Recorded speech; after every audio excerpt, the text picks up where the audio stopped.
Sometimes Zimbabweans think they know everything. That's where the challenge is. I'm sure you see this with politics. People try and talk about politics as if they're there, on the tables where it's being discussed. Us, as Zimbabweans, we pretty much lie to ourselves that we're good people. We are nasty people. And I stand by that. We are very nasty, even towards each other. Here's where it started, where I started realizing this. I didn't even think that could be a way I could be scammed. That's 10,000 gone. Wow. US dollars.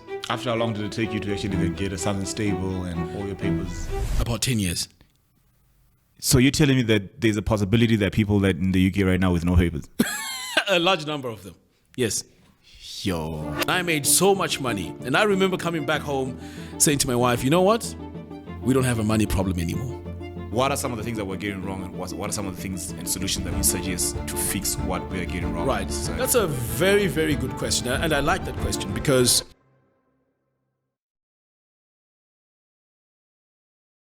so like speaking of the guys who are stuck on the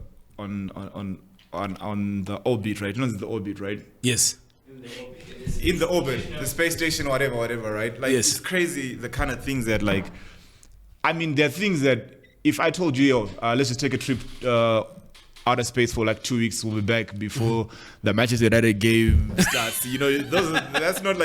That's not like stuff that you'll do. It's like I still can't get over the guys who did that, the submarine guys. Yeah. Oh my goodness. That submarine that imploded. Yeah. Jeez. I mean, there's some things that, Nah, we don't do that. No, it's very scary. It's very scary. But anyway, ladies and gentlemen, welcome to another exciting episode of The Bold Exchange. Thank you for tuning in, whether you're watching from the Wi-Fi at your workplace. We encourage that so that at least, your mind can be a bit open. If you're watching us from your neighbor's Wi-Fi, we appreciate that. And please click subscribe. Today, I'm joined by a very interesting character. This is an entrepreneur, and I think the actual word that describes you hasn't been found yet. I think maybe idealist will be the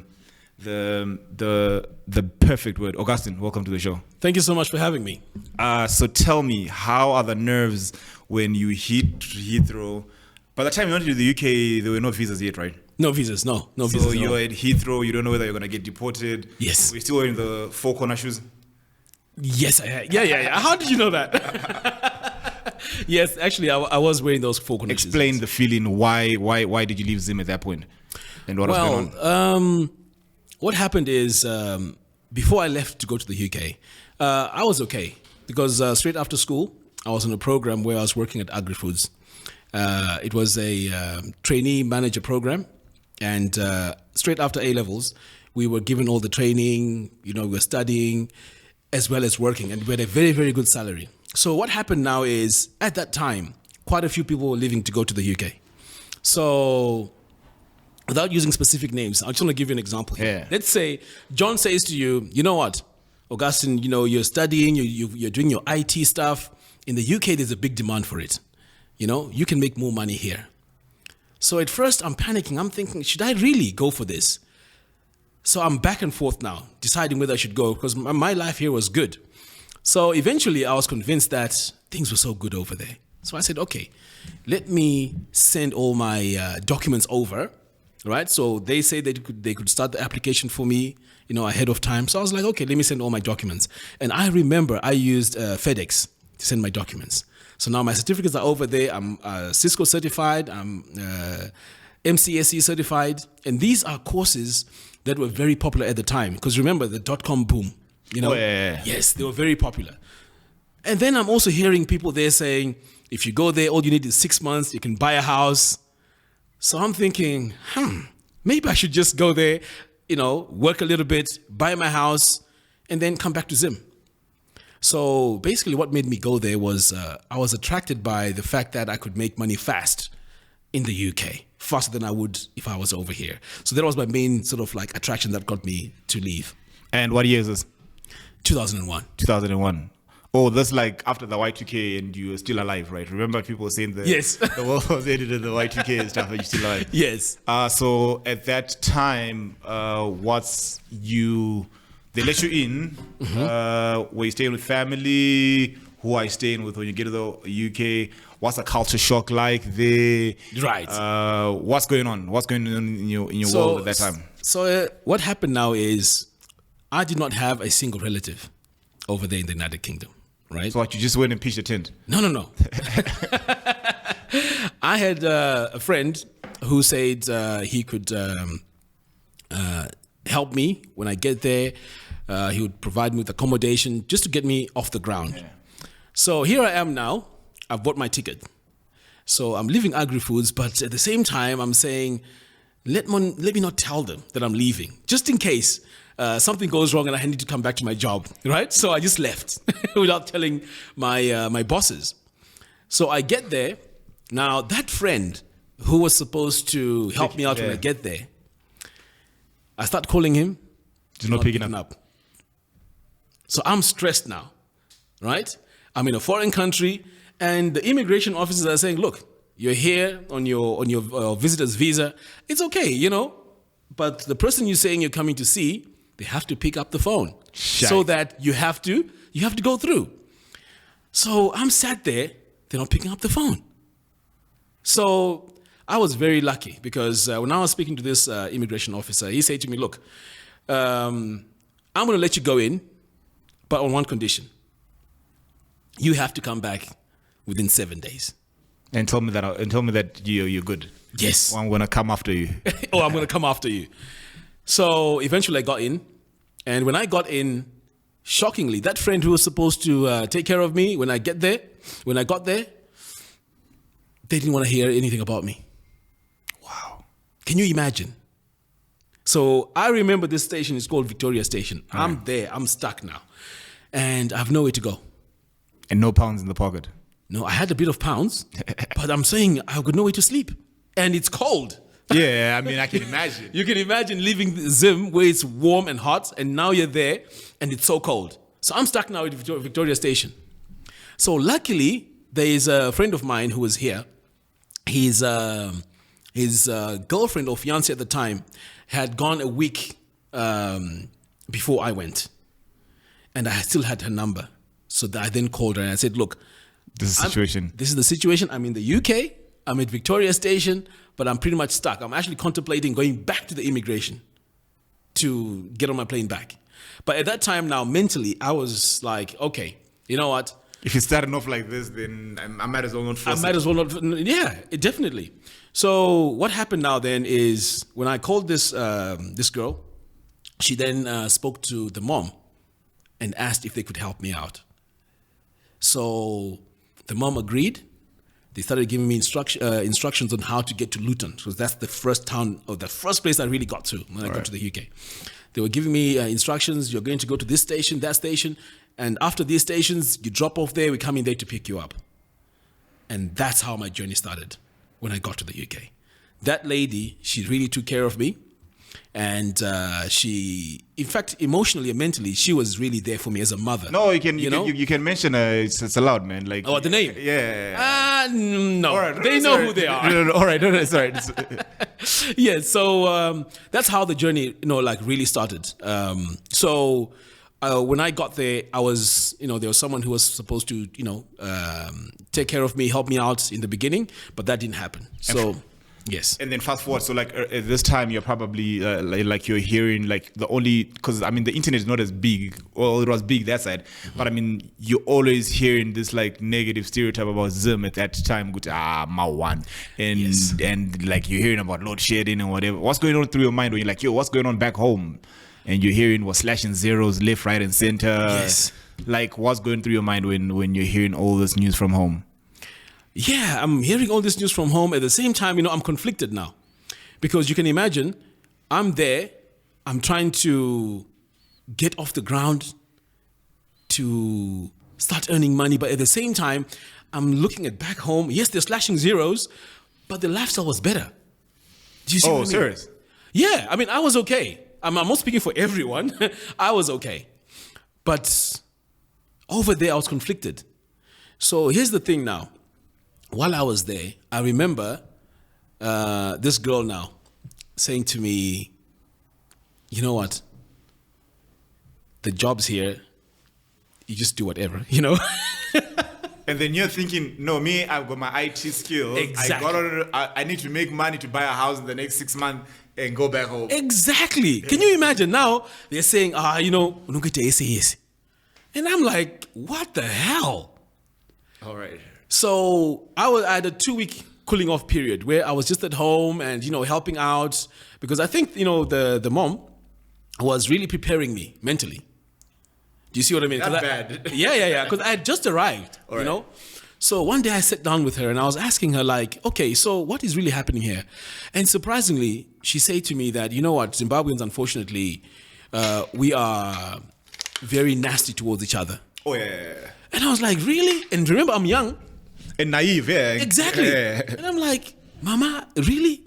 And then she said, yes. You see, your case that you're describing to me right now, that's nastiness. that someone promised you that they'll do this for you when you get here and they don't do it. I've heard countless stories. And I was shocked that this was actually happening. Because, you know, sometimes in life we live in our own bubble. Yeah, true that. Right? So hearing that, I was like, oh my goodness. So anyway, I then get a job with the agency. Right?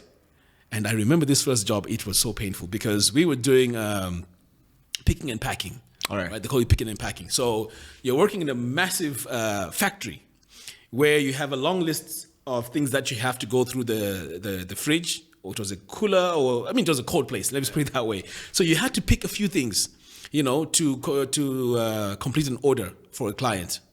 And this was in a very cold room. That was my first job. So you can imagine 8 hours in that. I was like, oh my goodness. This is where I started defining my own term of a slave. All right. You in a plantation. Oh my goodness. It was a serious plantation. And it was a lot of us, because what used to happen is there used to be a bus that used to come in the morning just to collect all the Zimbos, you know? And then we go to that factory and then we work for 8 hours. Oh my goodness. So the first 3 days I was like, no. This I can't do. I can do something else. It's okay. But this is a bit too much.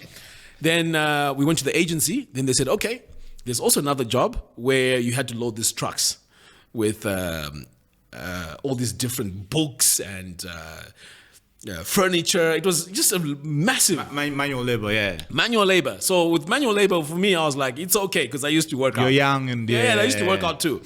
So now I'm there, and it was a tough job because this was a massive factory as well. They had all these panels where all these boxes come through, and you had to pick these boxes and fill these trucks. So at first I was like, yeah, if I fill this first truck, it's okay, you know, I have 5-10 minutes to rest, and then another one comes through. Yeah. The drivers were so good, you know, within a minute the truck is there parked, and you had to continue doing the job. So it was very manual. Again, that was very tough for me. So I decided, no, you know what, maybe I should do something different. And then there was also another job where I used to sweep the streets. All right.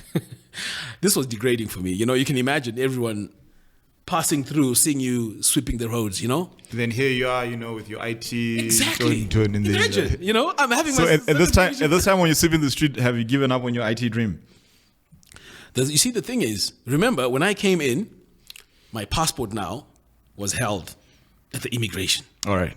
So I couldn't look for a job, or I couldn't even do, you know... Oh, serious? Yes. Oh, but the guy, the 7-day guy? The 7-day guy. Oh, right. The 7-day guy's got my passport now, so I can't do anything. So these jobs now, initially, they didn't really require you to show... Like under the table. Yes. So at that time now, for me to legitimize my stay, I had to now try and apply to be a student. So I went now to a lawyer in London. So that's the lawyer that was doing my case for me to buy time to live in the country legally. Jeez. Do you see now? And that also was coming at a cost. So at that time, it's just horrible for me. The jobs that I'm doing, it's cold. I don't like the jobs that I'm doing. At the same time, my fate, you know? I'm thinking, how am I going to live here if I don't have the proper papers? So yes, that was a very traumatic stage, you know, at that time where I'm doing these jobs that I don't really like. After how long did it take you to actually then get something stable and to get all your papers? Oh, it took a very long time. How long is a long time? About 10 years. So you're telling me that there's a possibility that people that in the UK right now with no papers? Yes. A large number of them. Yes. Yo. A large number of people don't have papers. And how long did it take you to for the accent to seep in, coming from Zim and then the British, the Inuits to go and the culture, and for you to adapt to the culture there? Said how long? No, it didn't take very long because remember, adapting to the culture here in Zim, English is obviously the language you speak, so it was very easy to integrate. To integrate, it was easy. The Inuit part of it, I quickly realized that the Inuit type of way of speaking was the lower class white people there. Those are the ones that don't speak the Queen's language, the proper English. Exactly. So the Inuit part of it is not the proper way of speaking. There are people who are educated who speak the proper way. So what you at that time are you married yet or? Right. So at that time now I get married, and then I have my firstborn. And still, I'm doing those shift jobs. And still, the papers are still. Oh yeah, the passport is still with the 7 days guy. The 7-day guy. All right. The 7-day guy still has my passport. So I launched my application for the visa. But this time now, it was just a matter of buying time because I couldn't afford the monies that were needed for me to go to university. Because university as a foreign student was very expensive. So at that time now, I'm working. And this is where I started realizing that us as Zimbabweans, we pretty much lie to ourselves that we're good people. I know we're not. We are nasty people. Like, for real. No, I know we're not. Oh my goodness. So here's where it started, where I started realizing this. So we're working at this factory, right? So here I am. I managed to get someone to help me out with my papers now, right? They became a guarantor. I get my place now at Luton University, right? I'm now studying. For real, or just for real? No, for real. But obviously, no. That's for me to keep my status. Yeah. Do you see what I mean? Because at this point, you can imagine, I have a kid now. I can't just come back now. And you can't just believe in, you have to actually make sure he's got a good future. Exactly. Yeah. And my son now, I have to provide for him. I have to make sure he's got something. And he's comfy at least. Exactly. And also, remember, I left my job here. I'm coming back to nothing now. Yeah. So it's a scary one too. So I had to make things work now over there. So this is why sometimes you find that someone may have gone to the UK 2001, whatever it is, and they end up staying there for 20 years. And then you're wondering why. It's because that bridge, you've crossed it. There's no turning back. Because once you spend 2-3 years over there, what are you coming back for? You have nothing here. Where do you start? And you're talking about the slashing of the zeros. Can you imagine coming into that state where initially things were okay? It's tough to get started. So we are stuck there now. So where I mentioned that Zimbabweans sometimes we can be very nasty to each other is while I'm working, and you're studying, your papers are now proper, you're now studying. No, they're not proper yet, but at least I could now study, yeah. Yes, exactly. So I'm studying, right? While I'm studying, the guys I'm working with, it was a massive place where it was full of Zimbabweans, right? So while this place is full of Zimbabweans, we are working, doing the cleaning jobs, nothing special, cleaning jobs, all manual stuff. And my supervisor tells me, hey, we got a letter to say that you are studying and working at the same time. And you're only supposed to study 20 hours a week. So you're working more hours than you're supposed to. And people are complaining. And these people are sliding the letters under the door for the supervisor to see. So the supervisor really liked me, because he's like, "Are you a hardworking chap?" Yeah. I was really hardworking. I can see the drive. Exactly. I would love to have someone like you around. Exactly. Basically, they said, "Look, you can't work because we have to give you benefits while we're looking at your case." Do you see what I mean? Because now I had to officially put in an application to say, "Look, I want to live in this country." With my child, with my family, yeah. With my family. So those type of applications, they call them legacy something. They do take a while to apply for. Very fine, yeah. Exactly. We're actually incorporating you to our society. Exactly. Really. Yeah, it took a very long time. But during that time, I was studying, I continued studying, and I was, pretty much relaxed. But the problem was I couldn't travel. So you're actually going through all this, and then people back home are like still asking you, why are you sending us something, man? Send us money, and then you are going through the most. And I'm going through. How do you balance that? Tell me, what's the world view of you as a Zimbo, and like, what's the biggest misconception about people in the UK by people back home? Like, what do they think is going on the other side? Right. So the biggest misconception is, you see, people here, they look at people in the UK as people with a lot of money. They have it all sorted. And there's a lot of money there. Do you see what I mean? So that is a massive misconception, because that's not really the reality of what happens when you're over there. Because over there, we have a group of people that pretend that everything is okay. Because the UK is a place where I like to describe it as a massive sweet shop or a candy store. All right. Where you can just go pick up things, buy things, look good, but without actually having a lot of money. So when people start sending pictures from the UK to people back home here, they start seeing those people as people who have made it, they're well off, but the reality is not the case. Because we're just showing each other material things. But of course, it translates into being successful. But that's not actually the reality. But what is it? Is it the stability that's that side though? Like, there's a certain sense of stability? You see, there's two ways of looking at it. I wouldn't say stability per se, but you have a choice. Then the choice is, you can live a life where you're getting a lot of credit, you're getting a lot of loans, and basically look good through that type of money, right? But in terms of stability, yes, it gives you stability because you have all the nice things that you need, but you have to work like a slave to pay it off. To pay it off. Even just enjoy an hour of Exactly. You have to pay so much. Because let's say, for example, you're driving the latest BMW. Fine, you'll be driving it. You have a house on mortgage, you have clothes, you have everything you need. You're going on holiday. But remember, all these loans have to be paid off. So you cannot afford not to skip those payments because you want to also maintain your credit rating. So it's a tough one. So it may look like it's stable, but mentally it's also killing you. So things are well, now your family, everything's going well. At what point and what makes you say, you know what, I need to go back home? What brought you to that decision? Right. You see, growing up, I don't come from a family which has a lot of entrepreneurs or a well-off family or family with a lot of money, right?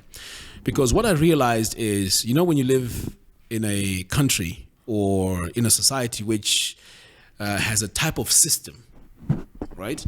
There are rules to a system. Like, for example, capitalism. If you want to make money in capitalism, there are rules that you have to follow. But if you grow up in a certain way that you have one way of looking at life, it's tough for you to survive in that environment. So I'm over there now. I'm working.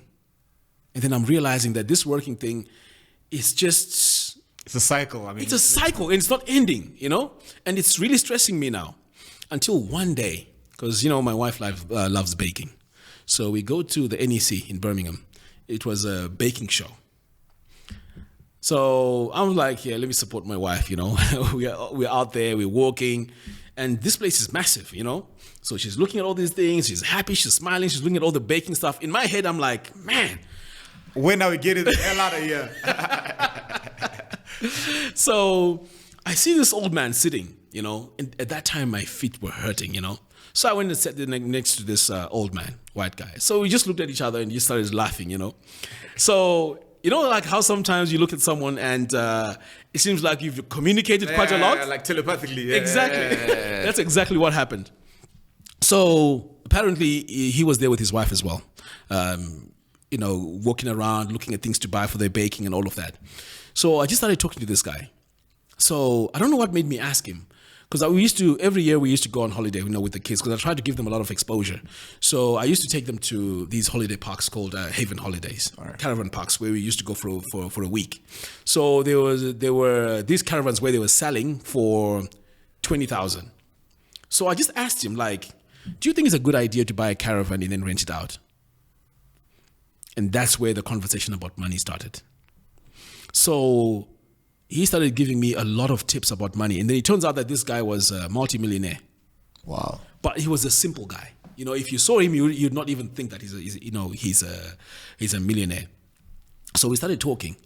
And then I started asking him more about life, money, like wealth, and he gave me a lot of information about wealth and money. And then from that point onwards, this is where I started going into trying to find out really what is wealth, what is money. And the first breakthrough for me was, if I really wanted to make a lot of money, I had to start a business. I had to have my own company, because in a capitalist society, the highly taxed are those with the highest skills, or the doctors, the architects, those guys, they are the highest taxed. But it opens also a door to you getting a lot of loans, credit cards. Because if you're a doctor, come on, you get whatever. You're good for it. Exactly. You're like, this guy needs to be comfortable to save lives. Exactly. Yeah. But if you really want to make the real money, then you have to have your own business. So that is when now I started my journey to start my own business. And speaking of wealth, what are we failing as and I'd like to say, especially as a society, as whether it's Black or whether it's Zimbabwean, what are we failing to teach our kids when it comes to wealth and money, and what conversations are we not having that we're supposed to be having? Yeah, I mean, the conversations that we're not having, I would say they're not being held because a lot of the parents don't have the knowledge about wealth. Do you see what I mean? Because we come from a society where having the highest grades is the best thing ever. And then when you get those grades, you now become a CEO of a company, or you become a doctor, or you become a lawyer. That's where the direction is. There is no direction to entrepreneurship. And like, people will be bragging about that. Like, Exactly.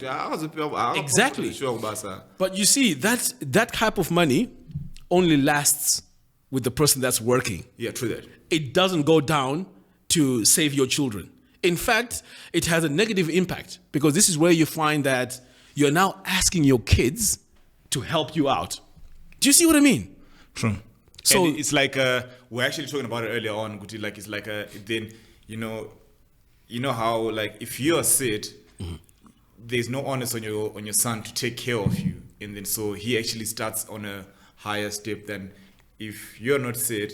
Then probably if he wants to invest in a business, his business can go broke taking care of your medical bills. Exactly. So the conversations cannot be held because we don't know what to talk about. Do you see what I mean? That's where the challenge is. And today, we're a society which sees someone who drives a nice car as the well-off person. Or corrupt, or a magic, and is using juju. Exactly. Do you see what I mean? So it's a very difficult one to have the conversation. I mean, of course, now with me, I try and give my kids the examples to say, look, if you follow this route, this is where the problem is. Yes, you can say you enjoy it, but this is where the problem is. But if you follow this one, it's tough, but it pays off. And you mentioned something interesting. You said you took your kids to these caravan parks and, trying to give them exposure. Would you say that it was the best thing to ever happen to you to raise your kids in the UK, or it's better to actually raise your kids in Zim? It's a tough one, because raising them here, the culture is very good, right? You'll find that the children here, they're around family, right? So it builds quite a lot, around them. They know character building. Yes, it's positive here, because remember, the UK, we may talk about the UK as the best thing ever, but it has its problems, even with education. And I'll tell you this: do you know all my children are homeschooled? What do you mean? Even the astronaut. Even Oh, guys, this guy's got a kid who's an astronaut, guys. Like, it's crazy. Like, no, he's studying astrophysics. No, he's not yet an astronaut. All right, He's studying astrophysics, PhD. My bad. But yes, but Yo, my bad, Elon Musk. My bad. yes, home educated. All right. Now you may be asking, well, you're in the UK, education is free. Why? Right? So you find that there are areas called postcodes. All right. So if you live in the wrong postcode, you'll find that the schools you have in your area are very bad. Right? Bad to an extent where the league tables are very low, which means a very low percentage of students actually pass with decent grades. And those are the schools which are in areas where the poor people live. Oh, so it's like we're rigging the system in the lottery that they don't even make it to actually. Absolutely. All right. Absolutely. So you can be excited that, yeah, my kid is going to school for free. But you can be taking your kid to a school which is in a bad area, and the parents in the area, they're poor. And you can see like the knock-on effect of the child and your child, how they're going to be mixing there. There's a lot of drugs that happens there. You know, so many bad things happen in those type of schools. So we could not risk that. At the same time, the private schools in the UK are very expensive. You know, it can be one person's salary just to take your child to a private school. So I had to teach my children at home. And it turned out to be a very good gamble, you know? Like Was it really like an education thing that like the education, or you're trying to save up to say, I need to save up whatever. I need to homeschool these people. No. To be honest, all credit goes to my wife because she's the one who was doing the home education. Oh, we actually picked it up. Yes.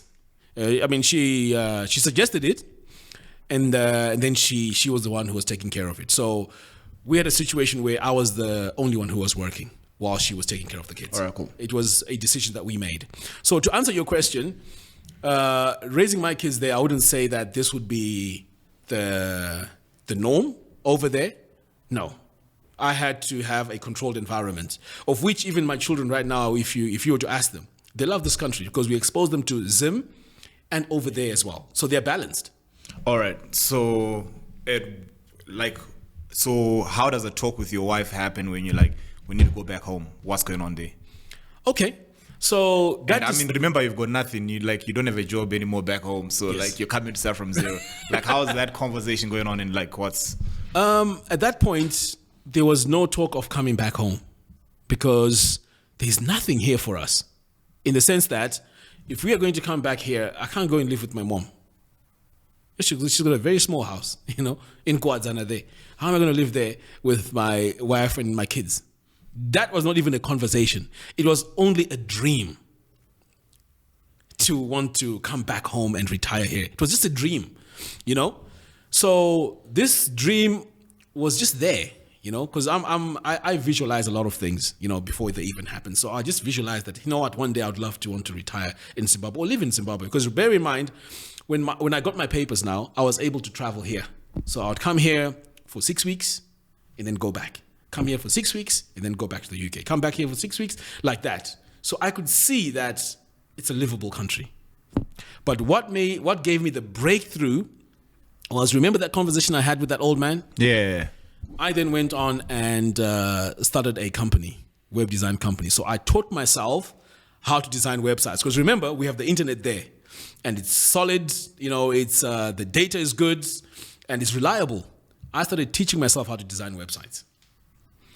And when I got to the point where I thought I was good, I then set up a business. And I started teaching people how to actually design. Yes. And the first way I did it, I remember there was a Zimbabwean guy who came to me and says, do you know there's a company called Voucher? There was a company called Voucher, right? And I said, okay, what does it do? He said, do you know you can go and advertise your services there, but you give them a cut? And I said, really? He says, yeah. So I said, how does it work? And he said, listen, just call them. So I called these guys, and I remember the conversation that I made. Because sometimes, I come across very confident, So I called the company, and I said, listen, I have an idea that I think can make you and me money.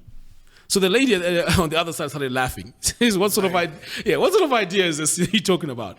So I said, look, there are a lot of companies, small businesses that don't have websites. I can teach people how to design websites. And I'm willing to give away 20% for each customer that you bring my way. So we started negotiating. They said, no, it's got to be 30%. So we started negotiating. So I ended up going for the 30%. So quickly I went into Birmingham. I found this studio space where this guy was already teaching some IT stuff. So I asked if we could share it and registered my company there and then. It doesn't take very long. I registered my company. Within a few days, I'd registered my company. I got a bank account and I started advertising. So I gave that lady the details of my company and they started bringing the customers through to me. So each day I could teach 10 people. That's how my web design thing started. And how many people did you teach to design before you could say, now I've got enough money to go home? I still want to figure out what made you say, well... Okay, no, we're getting there. That job did not really make me a lot of money. I would say it built my confidence because I'd never done it before. I've never taught anyone before. This was me just going into the deep end, right? Not knowing how to do it. And I remember even my first lesson, I actually say to the guys, look, ladies and gentlemen, I've never taught before. I'm very nervous, so please bear with me. And they were like, no, Mac, you'll be fine. And that's how it started. But that alone was just enough money for me to just live in the UK. It wasn't a lot of money. No, we were just living a basic life. So I did that, and then I started designing websites online and so on. Where the discussion really, or where the reality of this idea of coming back home really came through was during COVID. All right. At that point, I had started my YouTube channel. Again, I just started creating some videos for YouTube, teaching people how to design websites. I was picked up by one of the biggest companies, software companies that makes websites, called Elegant Themes. They wanted me to work with them and help them with their marketing. And that was a success. I was with them for 5 years. And that really boosted my confidence, but at the same time, I'm building my brand as someone who's good at marketing and web design. And then COVID hit. So here I have my YouTube channel that makes money. I have my consulting thing, right? And I'm also working for this company. So everyone now is on lockdown. My YouTube channel now makes so much money. It was unbelievable. My consulting business now started making so much money. I was also doing one-to-one classes on Zoom. That's also making a lot of money because people now are looking for alternative ways to make money online. And I'm teaching them. And I made so much money. And I remember coming back home saying to my wife, you know what? We don't have a money problem anymore. Come on, break us half, man. Like, I mean, you made money, man. Yeah. No, the money was very good. I mean, we're talking about money where... Life-changing money? Oh, yeah, for sure. All right. We're talking about money where I could sit down with my wife and say, look, we don't have money problems anymore. Now, let's start working on our retirement because this money that's coming in, we got to do something with it. And I remember she was saying that you need to make hay while the sun shines. While the sun shines, yeah. And that was a very good point that she made because, you know, at that point, you start thinking of driving the cars that you never drove before. Oh, yeah. Even like your palate changes, like, you know, you start having craving. Like, no, I'm just craving like prawns, and, you know, like... Yeah, so you're making money. Like, you know, that money that when it hits your bank, all of a sudden you lose appetite. Like, but anyway. Yeah, so this is where the talk of retirement came in. And the money was enough for me to buy a little house here where I could say, this is my own place. Tell me about that process of buying a home back home. Like, tell me about that process. What went into that location and everything? For this, I used to hear a lot of people complaining about being scammed. All right. Right? So I was lucky that I went through the lawyers to get everything sorted. It was something that was, looking back, was a very good idea because I would have easily been scammed. Yes, so everything was done through the lawyers. We had someone here to process everything, for us on the ground because this was happening during lockdown. Yes. So some people are losing homes. You're buying homes during lockdown. You're making money. Were people losing homes? People lost a lot of things during lockdown. But anyway. Okay. Yes. So then when we got the house, then the second part was, okay, what do we do next? Because remember, this is a very small house. So I'm thinking, okay, so what do we do next? So we thought, you know what, why don't we buy a bigger piece of land, because we wanted a bigger house. So the house is the one where you got scammed at? Like where you got scammed on your renovation? Yeah. That one. Yeah. Okay, before we get to the bigger piece of land, let's talk about, okay, so you've bought the house is not yours. Let's hear it. We bought the house is now mine, but remember, we bought the shell. It was just the walls and the roof. All right. There was no flooring, there was no ceilings, there was no plastering. So I couldn't travel here to make Sleep in a shell. Yeah. Sleep in the shell. And also it was during COVID. I couldn't come here. There were travel bans. Yes. So we thought, you know what, let's get someone to take care of things for us while they're on the ground. So I got this young man who convinced me that he'll take care of things. Because at this point now, I've heard enough stories that if you get your relatives doing it for you, it can be a problem, blah, blah, blah. So I said, okay, I'm smart now. I'm leaving out the relatives. Let me work with non-relatives. So this guy convinced me that he could help me out. So he's the guy who was saying to him, look, can you go buy these tiles from this place? So he would actually go to the place, go on a video call and say, okay, I'm in Bathroom Boutique right now. Are these the tiles? And I say, yeah, that one. So this guy, looking back now, he was very smart. He would go and look for the exact tile. What do you mean the exact tile? The design. All right. The exact design, but from somewhere cheaper. He was dedicated to his hustle. I mean, you gotta give him for dedication, man. Like, how hard it is. Oh yes. Probably is, yeah. Yeah. So it happened with quite a lot of things there. The tiles, the taps, the doors, the pavings. It was quite a lot of things. I mean, I lost quite a lot of money there. But some of these things you learn. We live and learn. Yeah. And like when you're telling me the stories that like don't give your relatives, what are some of the stories you've heard about like people who actually like send money to their relatives to build something and what really happens? Like I don't like what's the view that you have when you're that side of people back home? Like what goes through your mind? What happens is as Zimbabweans when you're over there, right? We have a community where information, goes around fast. So you hear someone, they've been building a house back home, but the person in the UK is being shown a house next door. What do you mean? You're asking for a progress report. How's the house coming along? Do you even have a house in the first place? No. I'm saying the guy in the UK. I'm saying, do you even have a house at that point? If you are being shown the house next door in the progress, do you even have a title deeds to that house? No, nothing. Sometimes there's not even title deeds. So you're now being shown a house next door. The house is not even yours. Right? The house is not even yours. And you're being told, now it's on window level. Now we're putting the roof on. And you're excited. Right? You're even tipping this guy like, yo, I love the way you're working. Keep doing so. All right. Exactly. And then I've actually heard some cases where people have come here and fainted. You're not serious? I'm telling you. Oh, yeah. A couple of stories we've heard where someone gets here, they say, where's the house? And then you're just shown a basic piece of land with nothing on it. And then the person is working and then they just faint. I mean. Or some of them even, committing suicide. Because, people in the UK work. Yeah. They work. I can imagine the shift. Oh, yes, of course. People are doing triple shifts, double shifts, just to try and save that little bit of money. And then you imagine you send close to 20,000, 30,000, and then you tell that person there's nothing. Now it goes back to that point that you said earlier on about that Zimbabweans are not so nice people, right? Oh, yes, absolutely. Not everyone, but majority, we're nasty people. And I stand by that.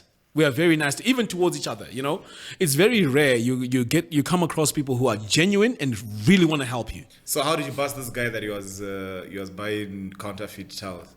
When I got back, the towels just looked not so good quality. You know, so I called a guy who does the flooring and stuff, and I asked him, "Hey, what do you think of these towels?" And then he says, "My towels are my China," and I'm like, "What? What's that?" He says, No, these are cheap towels, you know. And I paid big money for mine because I'm buying them from Bathroom Boutique. Even the taps. So how was the invoice? The invoice was a Bathroom Boutique tab like invoice when you're going to give you proof of payment. You know, looking back now, I think he would get a quotation. Oh. Right? And then I'm thinking the quotation is a done deal, you know. I'm saying, okay, do this, and then we move on to the next part. Do you see what I mean? So I didn't even think that could be a way I could be scammed. Because remember, someone has got a quotation. They're in Bathroom Boutique. They did a video. What else could go wrong? I mean, tell me. What else could you think could have gone wrong there? How many times have you been scammed? So many times. Like, what other field were you scammed in? Farming. At my farm. Okay, cool. Now your house is there. You're on the ground. You've rectified the situation. Plus, boom, boom, boom, boom, boom. What then inspires you to say, you know what, I want to buy a farm? Yeah, well, again, it comes back to that mindset I was telling you about. You see, I can have a house here, but if I'm going to retire, what's going to be my source of income? That was where the big question mark is. I'm not one of those guys who say to my kids, well, you know what, I gave you opportunities in life, you take care of me in retirement. No, I want them to have their life and continue doing what they need to do and develop, right? So at that point now I'm thinking, okay, what are we going to do? So I had two choices, either to go into mining or to go into farming. And let's hear the scam now. Now you unveil the scam to us. Right. You went into farming and then... I go into farming now. So I say, okay. All right. So you get a farm, you're like, I want to get into farming. And Yes. everyone's like, I'll just farm. Yes. What did you want to farm? Onion, cabbage? No. I went straight into the chickens because I was convinced, the chickens. Oh, you fell for the thousand chicken scam. The math is crazy when you hear it. Of course. And then you're saying... Of course. You're saying, Ja Adamski, they were saying, your chickens are the ones that are... Okay, cool. So let's hear it. Exactly. Okay. So I started doing the calculations now. So this time I'm like, you know what? I want to be smart about this. I'm an entrepreneur, You haven't counting the chicken thighs there on your mess. Like, exactly. I'm counting chicken everything. pieces, like, okay. Funny enough, you know what? The funny thing is I actually had a spreadsheet. All right. All right. I have the spreadsheet. I'm counting. Everything is calculated. I have my formulas in the spreadsheet. And this time I'm like, you know what? I'm smart. Let me work with someone who's qualified about chickens because I know nothing about chickens. So I get this guy. He knew his stuff. He's like, yeah, these chickens, this. We calculated everything. I was like, okay, everything is fine. I bought an incubator because we wanted the chickens to multiply. And hatch by yourself, yeah. Bought them in an incubator. We started hatching the chickens because we had the parent stock of the chickens. I think we had 60 Croilers, 60 black astrolopes, right? These are breeds. All right. So we started getting the eggs, put them in the incubator. For the first 6 months, it was chaotic, but there was a lot of chicks and chickens. It was working the first 6 months. I actually had a few customers coming in to buy.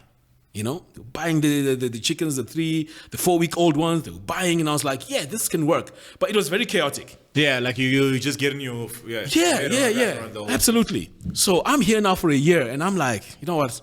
I am tired. I miss my family because they were back in the United Kingdom. Right. So I was here on my own. So I'm like, you know what? I miss my family. Let me do the right thing. Let me get a farm manager. I get this guy as a farm manager.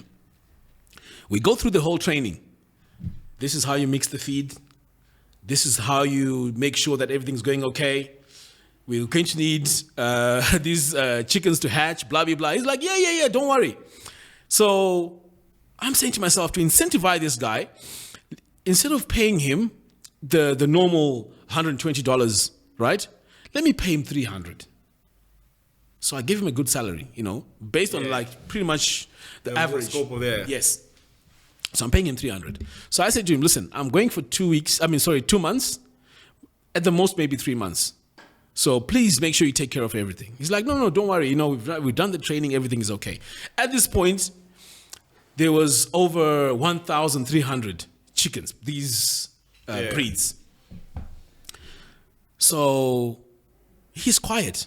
Oh, everything's fine. I've done the tomatoes here. And I'm like, no, it's all good. Those tomatoes, sell them, put the money on the side. We may need, we may need the money towards the feed. We may need the money towards this and that. At the farm, you want to buy a few things.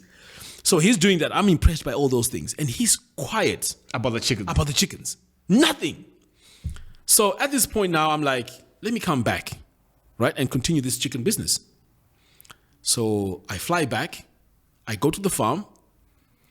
And I'm like, where are the chickens? What do you mean, where are the chickens? These are like 1,000 point something. I know, 1,000 chickens are a lot. Yeah. There are a lot of chickens, So I'm like, so where are the chickens? I'm only seeing like, at the most 50. No, you're not serious. I'm serious. At the most 50. And I'm like, where are the chickens? And the guy said they died. You're like, where are the bodies? I was too tired to even ask that, How, like with a straight face? With a straight face. Wow. Can you imagine? 1,000 chickens dying. You can't even tell me that you've lost 10 today or you lost 20. Yeah, so that we can track if there's a exactly. We quarantine or we do whatever. Exactly. He was quiet the whole time. And I had even said to him, look, if we get to a disastrous situation where the chickens are dying a lot, let's call a consultant that can come in quickly and actually fix the situation. None of that happened. Wow. So that's how I lost that on its own. Remember, these chickens are a special breed. Oh, yeah. That's 10,000 gone. 10,000. Wow. US dollars. And now, for those chickens to get to that level, you remember, they're also eating. Feed. If I add the feed onto that, easily we're into 20,000 that I've lost just on the chickens. Did you get the guy arrested? No. You just fired him? I had to fire him. And the funny thing? He also wanted more money from me. What do you mean more money? For his leave. He said he was working weekends and he was working overtime. So I had to give him even more money. Wow. And, so do you, now that you're back home, do you have regrets about coming back home? And would you advise anyone who's there to come back home? And I'll answer your first part. Regrets? No. All right. The reason why I don't have regrets is, I guess, the way I went about things. Because remember, I'm coming from the UK. There, when you do business, there's a lot of trust when you do business because people are scared to get sued. People are scared to get arrested, when they get reported of doing a dodgy job. So I'm coming from an environment where things work, and trust is a big factor when you do business. So I've been having this for so many years, right? We're going back 22, 23 years, right? So you can imagine that's the spirit that I have when I come here on the ground. You see now. So I can totally see that I'm the one who made things not work properly. All right. Do I regret it? No. I'm the one who messed up. If I had done things a better way, things could have worked out better. But I know where I made my mistakes. I trusted the wrong people. And also, I could have done things better, track things better, have qualified people in place, do specific accounting for things to work. So definitely, I don't regret it. Now, as for your second part of your question, would I advise anyone to come here? That's a tricky one because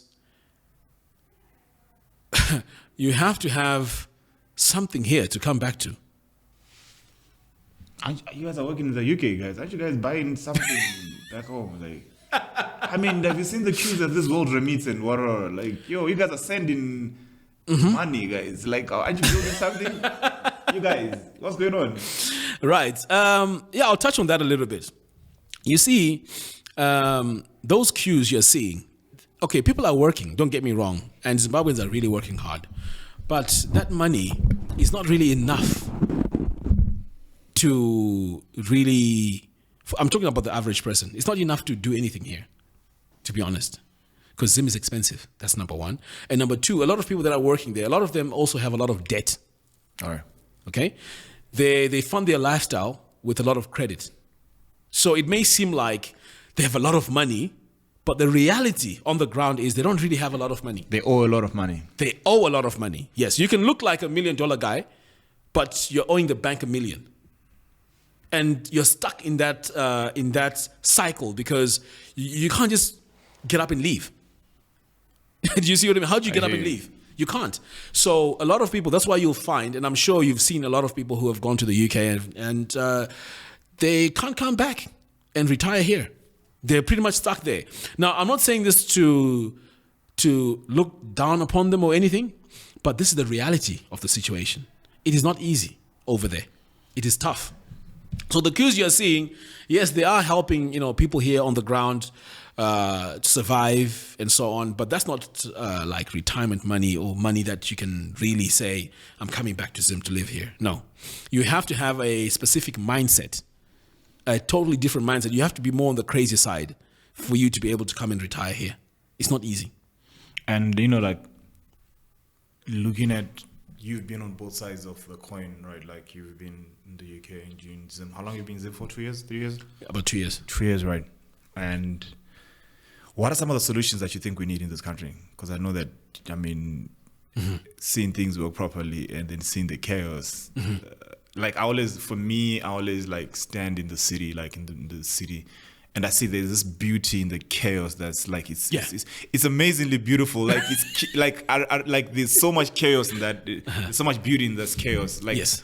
What are some of the things that we're getting wrong, and what are some of the things and solutions that we have that you suggest to fix what we are getting wrong? Right. That's a very, very good question, and I like that question because, you see, generally speaking, we have a wrong mindset in Zimbabwe here, because we want to focus on things that we can't change, right?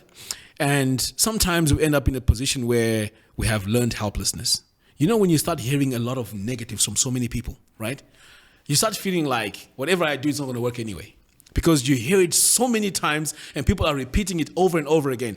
And I like what you say, that you look at the city, it's beautiful, but it's also chaotic. It's almost like artwork. Yeah. No. And the funny thing is that it's there's so much order in that chaos. Like, exactly. For me, it's the most insane thing. Like, yo, we just go through another day and another day and exactly. another day, and there's so much chaos and so much beauty. And exactly. So you need to adapt a very, very positive mindset, and that's where it starts.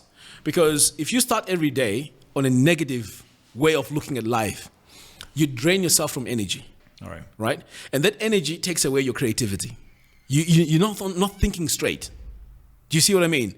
And instead of seeing opportunities, you're always seeing problems. So that's one of the things.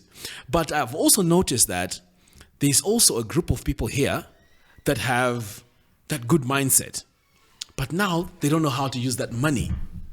Oh, yeah. Do you see what I mean? So now the focus becomes on, if I'm looking good in the nightclub, or if I'm looking good with this car, then to me, that's me doing something great. So we have two sides. We have a lot of negative people. Then we also have a lot of positive people who are making money, but don't know how to use that money. I am one of those people that believe that if you are making money, you have to be thinking about generational wealth, okay? Don't think about yourself. You need to be thinking about, how are my children going to benefit from what I'm doing? A lot of the money amongst our Zimbabweans, they die with the parents. Yeah, I mean, you see the kind of cars that people are driving. I'm like, it's useless to have $150,000 car, but you don't have a trust fund for your kids, man. Exactly. What are you doing? Yeah, for me, it's pointless. It's pointless. For me, that kind of money, get yourself a decent plot which has papers. You put it in a trust where your children become beneficiaries of it, right? Now you know they're sorted. Yeah. Even if you pass on, they have land. They're beneficiaries. They can make something work on it. If they don't, then that's them being lazy. But of course, that's also another conversation where you need to teach your children how to be resourceful, because all these conversations are not happening. So yes, Zim has this double-sided coin, where I'm not sure if we're going to be able to bridge this gap, because these conversations are not happening, even socially. Socially, you're looking at people bragging, All right. but no one is really talking about The conversations that matter. the conversations that matter. I mean, if you're not bragging, why in like election mode? Whether it's we're a very polarized society, and it's sad actually. Like, It's very sad. It's very sad that we're so polarized. You know, I always talk to my to my life partner, and I always tell her that whatever tries to come between us, right, is not bigger than what brings us together. Yes. So like whatever tries to divide us, whatever opinions, ideas, political figures and ideologies that try to probably divide us, they are not bigger than the idea of a bigger and better Zimbabwe that unifies us. What brings us together is actually way more deeper Yes. than an argument whether you support Of course. a green party or a blue party. Exactly. You know what I mean? So Exactly. it's crazy that way.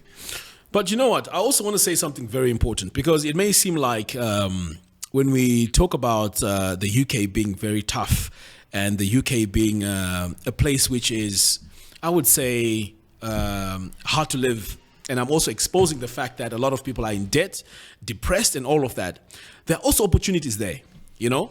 Because if you really are smart enough to take advantage of what the UK or the first world can bring, you can make a lot of money. There's a lot of Zimbabweans I know who are pure entrepreneurs. They're making money. I mean, I'm not one of those who I would say I've made so much money. No, I'm comfortable, right? I have a business, an online business. I'm comfortable, but there are people who are making it even better than me. Guys who are smarter than me, who have set up businesses there, who have even contracts with the NHS. I'm talking about, this is big. All right. And these are Zimbabweans. And these are the guys who've actually made a breakthrough. These type of opportunities, you would never get them if you were here. Do you see what I mean? Because over there, you can excel faster. You build your name, you build your brand, you show what you can provide, and, you know, the sky is the limit. And that's just one type of business. I also know a guy who's a plumber, right? He only targets Zimbabweans. He has a car, right? He's known in the community. You call him up. If you're in Manchester, he'll drive there, fix your... Or is it because he's got a rate than the official plumber? Exactly. Oh, I get. I was slow to catch on that one, but I Yes, got it. you see now. So he's not competing with the locals, but he's targeted his own what? His own market. His own market. Do Zimbabweans stick together when they're their side? Like, you know, you go to any country, you find the Nigerians, they move in a wolf pack mentality. Are Zimbabweans like cliquey like that? Nah. And to be honest, I wouldn't advise that. Click with people. I would say birds of the same feather should flock together. You know, if you're an eagle, don't swim with the ducks. So if you find that there are a few guys who are like-minded, those are the guys you want to hang with. But just being together for the sake of being together like that, it's a dangerous thing, because there's a lot of ideas, a lot of negativity that comes out of it. Unfortunately, even me, I can tell you right now, and I can guarantee you, even to the audience, or your audience, I mean, no one has ever seen me to any event of Zimbabwean event. You know, I've been to Zimfest. No, never. I don't, because you know what? Remember that story I told you about people trying to mess things up for me? That just put me off being around Zimbabweans. It put me off big time. So I've never really had a community where I live amongst Zimbabweans. No. I had to be focused. I can't afford to be distracted. Like, for example, I told you that I homeschool my kids. Can you imagine the type of conversation that will be coming among Zimbabweans? I used to have families saying, why are you homeschooling your children? They're going to have these problems, social problems, blah, blah, blah. But they don't know what they're talking about. Sometimes Zimbabweans think they know everything, right? So that's where the challenge is. I'm sure you see this with politics. People try and talk about politics as if they are there, you know, on the tables where it's being discussed. You listen to those spaces as well? No. I don't have time for that. You know, politics is a waste of time for me personally. So I don't. In fact, I have certain rules that I live by. All right. I don't waste time on things I can't change. I work on things that I can change, right? Why should I be stressing and thinking about things which I know if I go out there to the gate, I can't even change? Why would I stress myself over that? So I look at things around me which I can change and I focus on that. So do you think Zimbabweans should stop focusing on politics? Well, I would say for us to make the Zimbabwe better, right? It all comes from us. All right. Because the thing is, remember we're talking about all this scamming and everything. Yeah. I'm pretty sure that a lot of people have been scammed. And this is us. Amongst us. Amongst us. And this has nothing to do with the president. It has nothing to do with the politicians or whatever. No. It's just amongst us. Why can't we fix that first before we start talking about the bigger picture? All right. Yes. So this politics stuff, I think, is just it's sidetracking. All right. That okay, these are the people who are so bad, but amongst us, we are so bad too. You know, we are so bad. So yes, we can talk about it, but if you can't change it, then why waste your time? Why waste your time with that? That's my thing. So, you see, when it comes to the UK, it may, like I said, it may seem like it's all negative. But if you go in there with a very positive mindset and know what you're doing, you can really benefit a lot from it. A lot. Because there are so many things that they are far advanced in that we can do. Like, for example, web design, branding, even the type of jobs. You can go in there in any field, and whatever you do there, you can gain so much experience that if you want to turn that into a business and then bring it over here, it will be state of the art over here. So these are the sort of things that you can use the UK for, because it's not that it's all negative, you know. It's a very, very positive place too, you know, if you know what you're doing and you're doing the things right. But if you just go in there just to work, it's a system that will keep you working until you go into retirement. And while you're in retirement, your pension may be hit by inflation, and even at that time, it's not even enough for you for it to give you a decent lifestyle. But I'm not speaking for everybody. I mean, there are also other guys there who are engineers, doctors, and so on and so forth. I'm just saying, generally speaking, that would be the case. You know, it's not really something that you want to do and just stick with working. At the end of the day, like I said to you earlier, entrepreneurship is the best way, if you do it well, that can make you a lot of money. All right. What are the 5 things that you love about Zimbabwe? 5 things I love about Zimbabwe. Right. I love the people. Everyone does, eh? These people are not so nice. These nasty right. people. They become nasty when you want to do business or when you want to go really personal. You see, because there's a lot of jealousy, there's a lot of craziness. But generally speaking, I can get out here, walk in town and not worry about me being stabbed or being shot, right? So, and I can also be social with people. That's, you know, we don't get when you are in the UK. So that I love about Zimbabwe. But and also, they also come through when you have a situation where maybe it's a funeral or whatever it is. They come through. And that also is a positive thing. I also love the fact that there are so many opportunities here in terms of business. You can pretty much start anything here. If you really brand it well and you're a hard worker, you can start a business here. But I'm not talking about a business where it's going to end up like a multinational business. I'm talking about something that can sustain you. Yes, the barrier to entry is not as crazy as anywhere absolutely, else. Yeah. Absolutely. The natural beauty, that's stunning. I mean, if you look at the tourism, it is fantastic. It is fantastic. We have natural places where you go, it's just natural beauty, you know. So those are the sort of things that I like about Zimbabwe, and the fact that also there is a sense of family, right? When you're out there in the diaspora, there's no family. So pretty much when you're going through a lot of things, you're on your own. So yeah, those are the sort of things I like about Zimbabwe as well. Yeah. And what do you miss the most about the UK?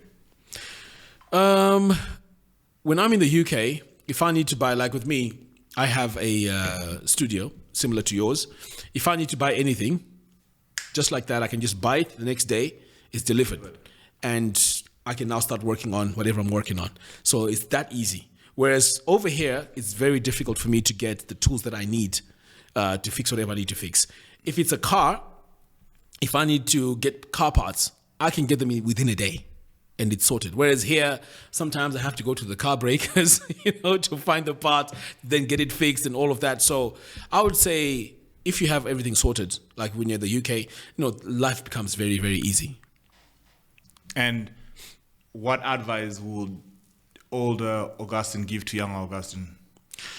I would say straight away, whatever you do, whether you're going into, what I would have done is maybe go into entrepreneurship earlier. Oh, I thought you would say, don't believe your friend when they say they're going to pick up the phone. When Oh. you get the airport. No, that's a part of it. But entrepreneurship, at the end of the day, this is what shapes up your life. All right. If you don't do it earlier and learn the lessons at a very early stage, then, you're in trouble. So you need to fail first and fail a lot. I know a lot of people are saying, yeah, you know what, you failed, you've messed up and all of that. To me, I see it as a path of learning. So if you fail first and you fail hard, that can help you, have a comeback. So I would say definitely, starting, this entrepreneurship journey earlier would have been, a fantastic thing. Anyway, ladies and gentlemen, Augustine, thanks a lot for coming through the show. I want to do a part 2 with you on about Christmas Day about. Okay, yeah, sure. I think this time I'll be coming to the farm. Ladies and gentlemen, if you're offended, that was the actual intention. We intended to offend you into a conversation. If you're impressed, that was the intention as well. This has been The Bold Exchange.